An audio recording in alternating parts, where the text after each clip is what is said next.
është që ose në hyrje bojmë një farë parantezë. Çfarë emri do t'i jepni? Në gjykimin tem, në zgjedhjet e 7 qershorit nuk pat fitues absolut, as humbës absolut, me një fjali. Në gjykimin tem. Arsyet mundet më gjetë nga më të ndryshmet, por shto këtu, domethënë kësaj paranteze, idenë dhe konceptin se atë faktin që përmend jo 200.000 njerëz të kanë abstenu, në gjykimin tem na si sociolog, me afrimin jem koleg,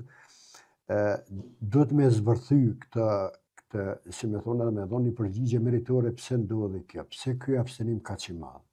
Edhe në pistan, si me thonë, via trasha në gjykimin tem kjo duhet, ky farë zhgënimi duhet mu kërku tek subjektet politike të cilat ndoshta për shkak të afatit shkurtër nuk kanë arrit me bon një farë mobilizimi, si të themi, ma të fuqishëm të elektoratit, për shkak se secili subjekt ka rënje, pastaj një përgjigja do të me kërku në gjykimin tem edhe tek betejat që u zhvillu brenda kësaj fushate shumë shkurtër, ideja dhe koncepti që shë kuptu unë ka qenë me e rujt qatë votuesin që ka pas, unë pe quj si militant, një votues i cili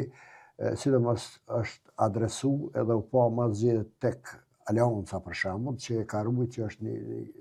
një subjekt i cili ka një grup shumë të besueshëm, në kuptimin që pavarësisht se çfarë ndodh në cilat rrethona ai votues e voton, tash edhe këtu ka një farë, nëse i hi me një farë skalpelit kirurgut me gjurmu pse janë kaq të besueshëm këta, mundu me gjetë edhe këtu përgjigje. Unë jam të fol për 3 subjektet, edhe në gjykimin tem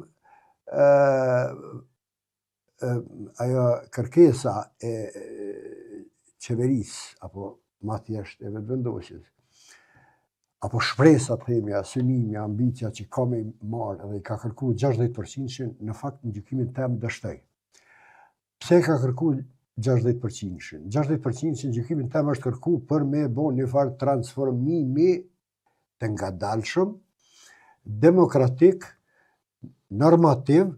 të krejt kësoj arkitekturës që ne po e shohim edhe identifikojmë si kushtetut antiserione. Pra, në gjykimin tem, kriza nuk është vetëm krizë elektorale, nuk është krizë morale, nuk është vetëm krizë politike, po është edhe krizë kushtetuese. Në gjykimin tem, kjo arkitektura e kësaj kushtetute i ka do defekte të cilat ndër defektet më të rëndësishme në gjykimin tem është që ky elementi i superdiskriminimit pozitiv, i cili në një farë mënyre është një farë pengesë serioze. Për të shku matutje edhe për të pru vendimarrje të shpejta, pragmatike dhe praktike, cila do qeveri që të bje. Kjo është një pengesë.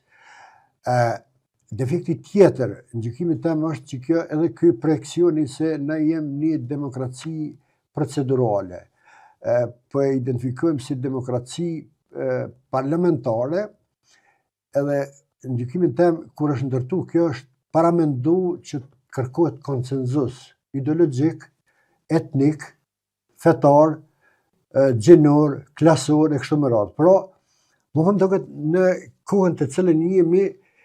është bo një pengesë serioze që kjo komponenta e, si me thonë, komplementaritetit apo kërkimit të, si me thonë,